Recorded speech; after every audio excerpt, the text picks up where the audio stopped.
So yes, consistent. All right, so I have your exams. I'm not going to give them to you now. I'll give them to you later. At the end of the class. All right. Okay. So basically what we're going to start now, we're going to realize that the square roots and radicals, well, we call them radicals, by the way, all those roots, they act like exponents do. So properties of square roots.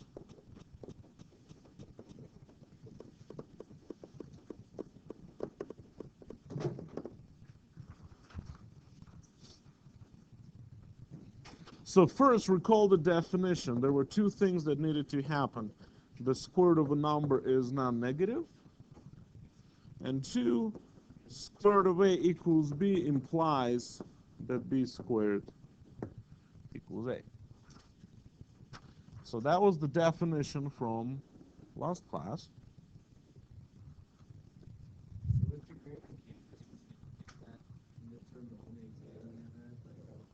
Yeah, that's the only exam we have.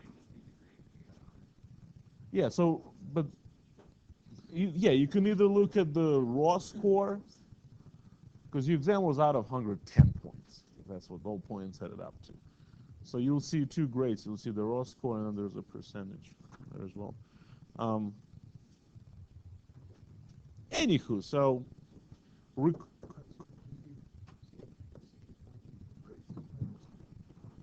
well, square root of a equals b implies if you square b, you'll get a. Right? So recall we have these two rules of exponents. If I take a product and I raise it to the power n, we know that if it's a product, then exponent really distributes, you'll end up with a to the n, b to the n. We know that rule. And we also know a similar rule with division. If you have a fraction raised to the power n, that is the same as raising the numerator to the power n and denominator to the power n, right?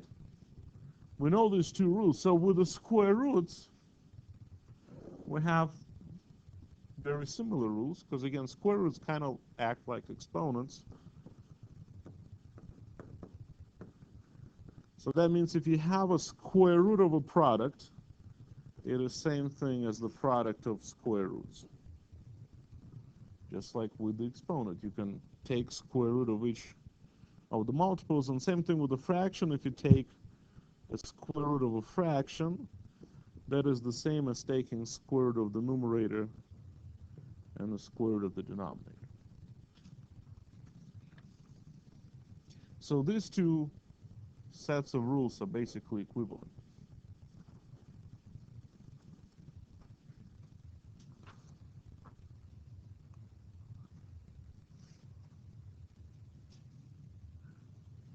Okay?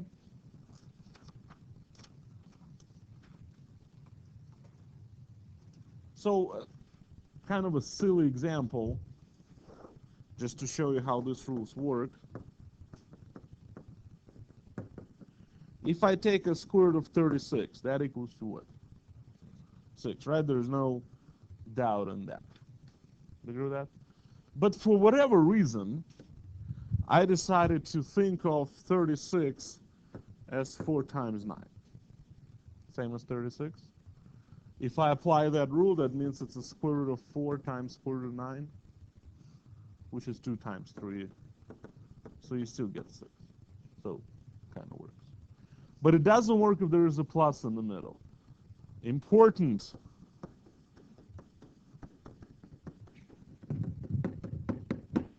The square root of 4 plus 9 does not equal to square root of 4 plus square root of 9. Okay? Just like with exponents, if you square a sum, it's not just squaring first and the second. There's more to it. Because again, if you follow the order of operation, the square root of 4 plus 9 is really square root of 13. While here I'm getting 2 plus 3, 5, so not equal. So it is not okay to distribute a square root through a plus or through a minus. Okay? I'm about to make another bet that somebody will do that at some point. And based on your first exam, I'm making very educated bets. So watch out for that. Product, it's okay to distribute through the product, but the sums of differences, that doesn't work. And this is kind of an illustration of that. Right? Square root of 13 does not equal 5, so that's not true. Yeah, so order of operations, because again, the square roots, they take the same place as the exponents in your order of operations. So here you do whatever's on the inside first, and then you. Okay, but anyway, so having said all that, few examples. Let's say I want to evaluate a square root of 36 times 64 times 9.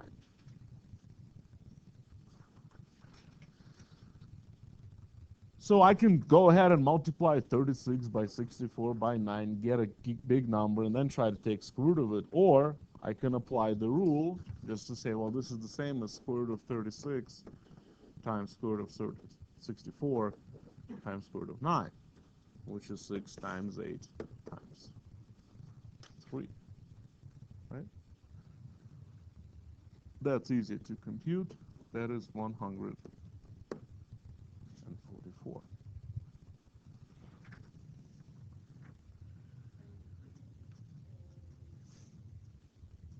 Is that all right? Well, I already did. This is me taking the square roots. I already took square root. So there's no more square root. I was kind of curious. In a situation like this, would this be something where you're trying to find an area? Or how could you apply this? Oh, I mean, yeah, well, not the area. You can find it, the length of a side. That's one place where square root just shows up right away. But, I mean, it shows up. If you look at the Pythagorean theorem, it shows up. Just very basic applications. But then we're just going to start solving equations. It will just show up all over the place. And really, we're going to look at, just like you have exponents other than power 2, you have powers 3, 4, 5, 6. We're going to have roots of powers 3, 4, 5, 6, and so forth. Higher order radicals. Okay. But anyways, here's another example. It was kind of on similar to what you already did on the previous worksheet. So let's say square root of 10 and 9/16. So that's a mixed number. And remember, we talked about that on Tuesday, that 10 and 9/16, that's really 10 plus 9/16. So in order for me to take the square root of that number, I'll have to convert it into improper fraction. And we'll do that by going 10 times 16 and then plus 9. So what is that? 169 over 16. Right. And then by the rule that we just talked about, I can take the square root of the top and the square root of the bottom. So that's 13 over 4. Right? And if I put it back into improper fraction, that's 3 1/4. Right?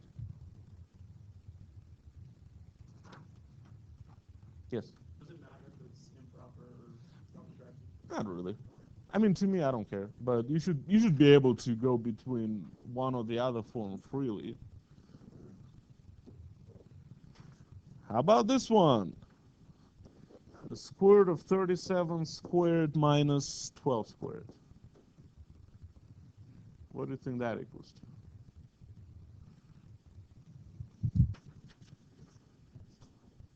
Well, what did I just spend 12 seconds talking about on the previous page? Like all that stuff right there. Right?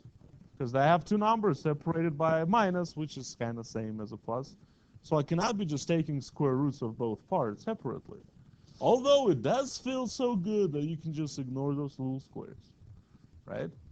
But since, I've been treating you like a bunch of Pavlov's dogs up to this point, every time you see two things with the squares, with a minus in between, it should trigger a certain reflex in you.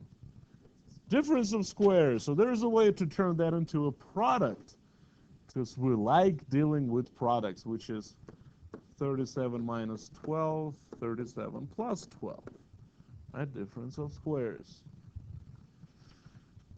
And 37 minus 12 is 25, and 37 plus 12 is 49. Well, isn't that nice? Right? You have a product of two what we like to call perfect squares. That's easy to take square root of those numbers. So that's 5 times 7,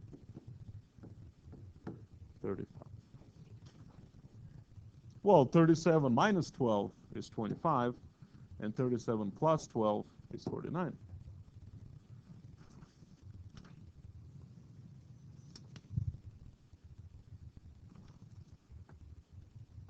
Is that okay?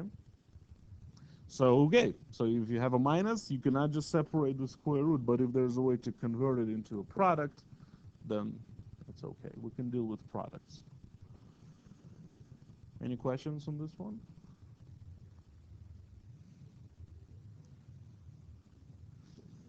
All right, how about this example? Square root of 24 times square root of 6.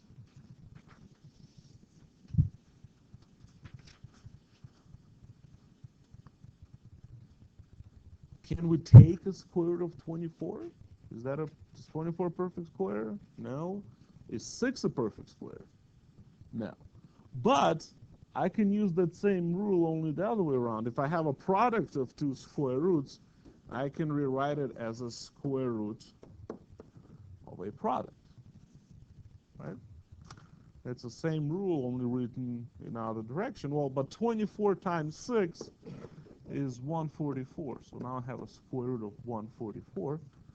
And that's a perfect square, so we're getting 12 for the answer.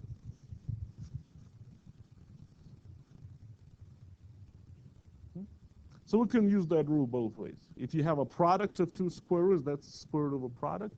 That's what came up on that square root of 2 times square root of 3, or that's square root of 6, if you use that rule.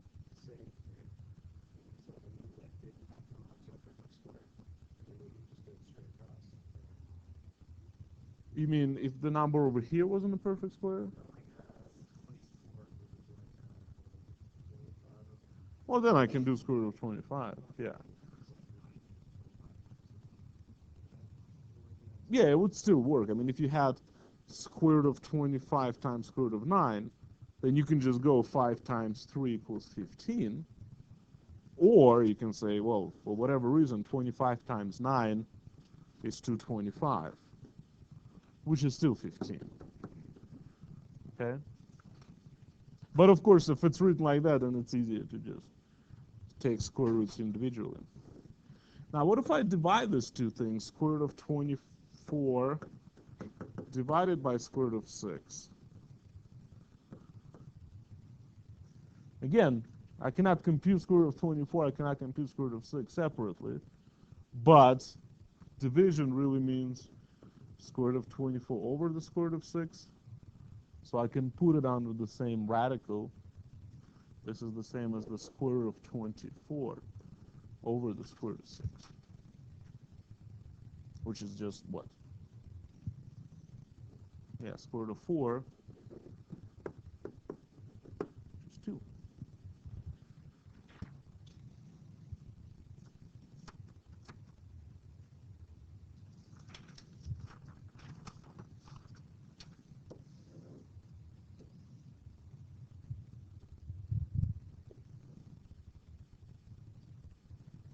How is that? Is that okay? All right, well, how about this? A square root of 7,056. Sounds like a good example. And let's say I, took your calculators away.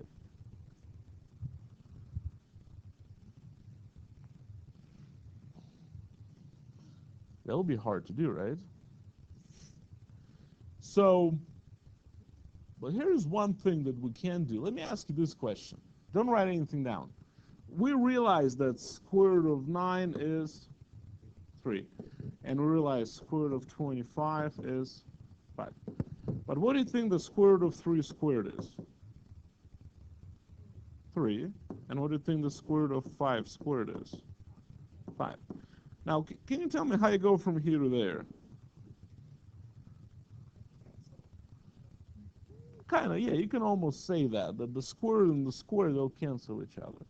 But what if I had square root of 3 to the power 4? What do you think that would result in? 3 squared. How'd you get that?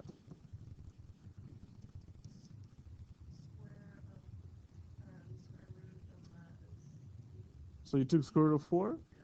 Well, how about square root of 3 to the 6? What?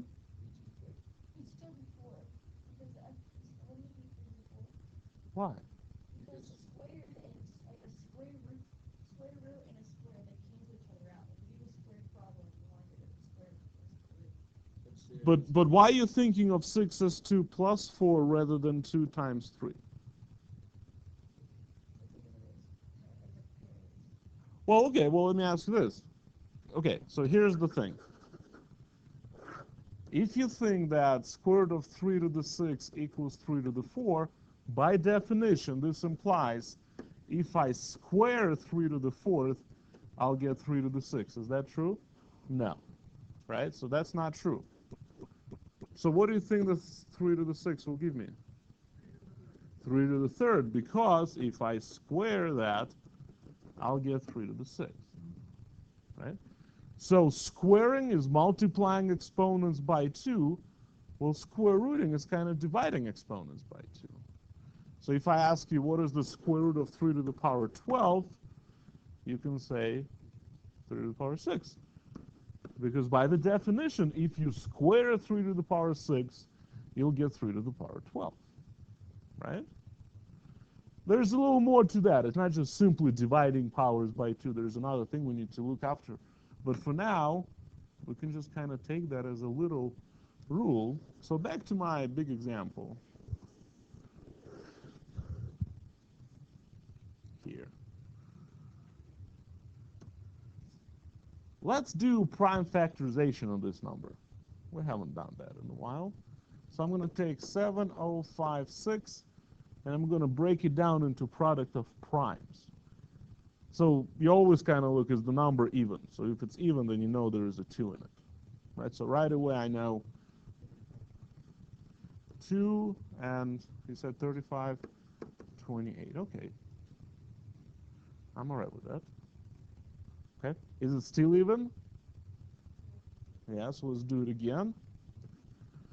2, so what is 35, 28 divided by 2? 17? 17? 64 you said? I think that's right. I heard 4, I didn't hear something before. Yeah. Still even? All right. So 2 and what? 882. Still even? 441. All right. So we're done with the even part. Now that one is odd. Is that divisible by 3? Yes. How do we know that? Right, so the sum of all digits equals 9, which is divisible by 3. That's a very weird rule, but it works. Do you know that? How to tell whether a number is divisible by 3? If the sum of all digits is divisible by 3, then the number is divisible by 3. Only works for 3 and 9, actually. It's really weird. If I write 441 in any combination, it'll be divisible by 3. If I write 4, I can put a bunch of zeros in the middle, it'll still be divisible by 3, because the sum of all digits adds up to something that's divisible by 3. It's kind of fun. Yeah, only works for 3 or 9. So therefore it's divisible by 9, right? So it's going to be divisible by 3 twice. So 441 divisible by 3 is what? What? We got 147. Still divisible by 3, right? So 3 and 49, and 49 is 7 and 7, right? So this number is 1, 2, 3, 4 is 2 to the power 4, 3, 3, 3 squared, 7, 7, 7 squared, right? All exponents are even, therefore I should be able to take square root of it individually. So now I can think of this problem as the square root of 2 to the 4th times 3 squared times 7 squared. And what did we just talk about as far as taking square roots of even powers? What do I have to do? Yeah, so in order to take square root of 2 to the 4th, I'll just divide 4 by 2. I'll get 2 squared. The square root of 3 squared is just 3, and the square root of 7 squared is just 7. Right? So that's 4 times 21, so that's 84. Yeah.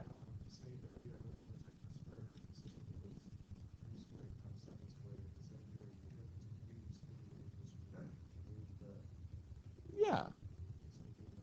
Well, but we had to get to that point somehow. So that was all we had. Okay.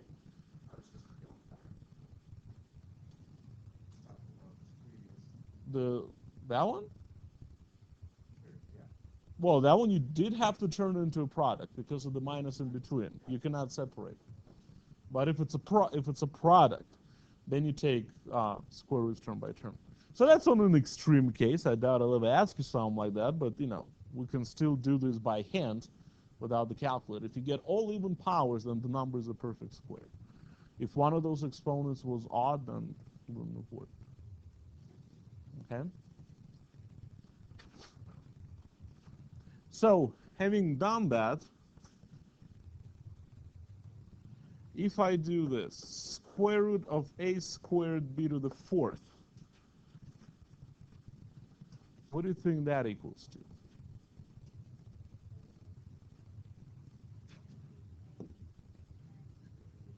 That's right, because I'm looking at square root of a squared times square root of b to the 4th, so that's ab squared. Almost all the time. Doesn't work all the time. It only works if a and b are positive numbers or whatever variables. So I'm just going to say assume all variables are positive.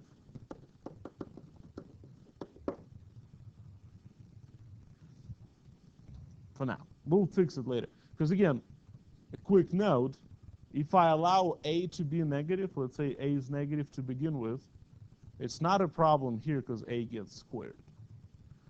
But over here it's a problem. If a is negative, then I got a negative result.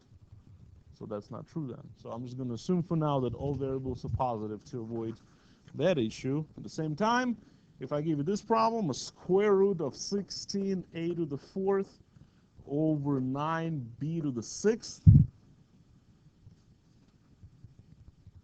So again, we'll just take the square root of the top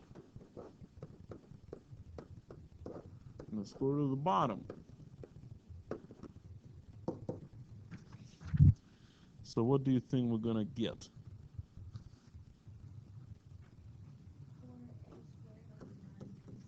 4a squared over 3b cubed. That's right. Okay, so you take square root of a number, but you divide exponent by 2. So square root of 16 is 4, and the square root of 9 is 3. But the square root of b to the 6 is b to the 3rd. So do you see the difference? When it's a coefficient, you take the square root of it like you would take the square root. But if it's an exponent, you divide it by 2. Because again, when you square powers, you multiply powers. So when you square root powers, you divide powers.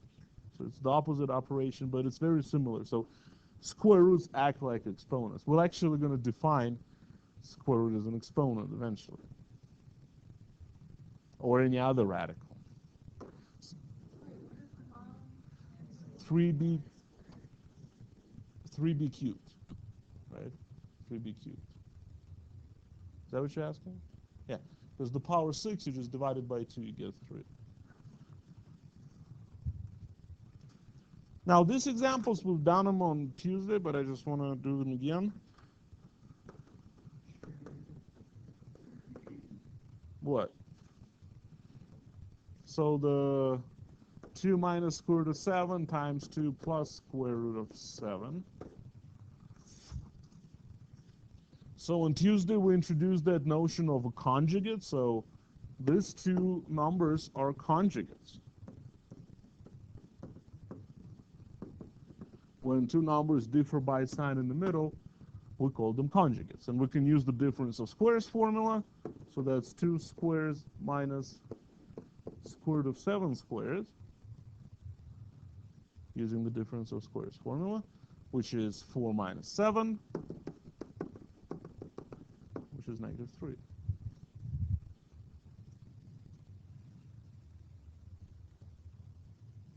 Is that okay?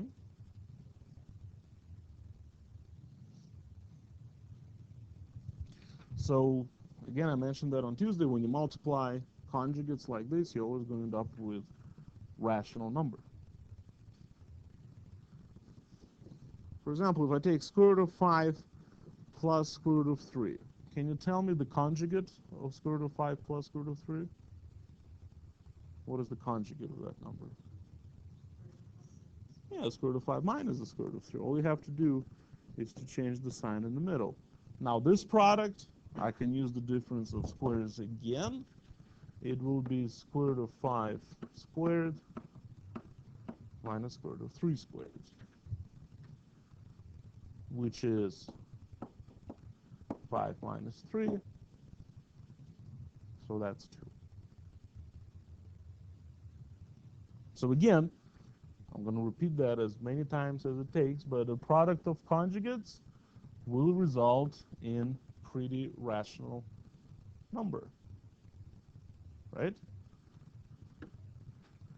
At the same time, if I take a number like that, let's say square root of 5 plus square root of 3, and I just square that, I'll have to use the square root of a sum formula, and I'll end up with something, I'll end up with another irrational number, but using the square root of a sum formula, is square root of 5 squared plus 2 times square root of 5 times square root of 3 plus square root of 3 squared. Just using your a plus b squared formula, right? So now we can actually complete that. Square root of 5 squared, that's 5, right? Now, over here I have square root of 5 times square root of 3. By the properties that we just talked about, that's the same as square root of 5 times 3 on the inside. I can pull them together into one radical, and the square root of 3 squared is 3.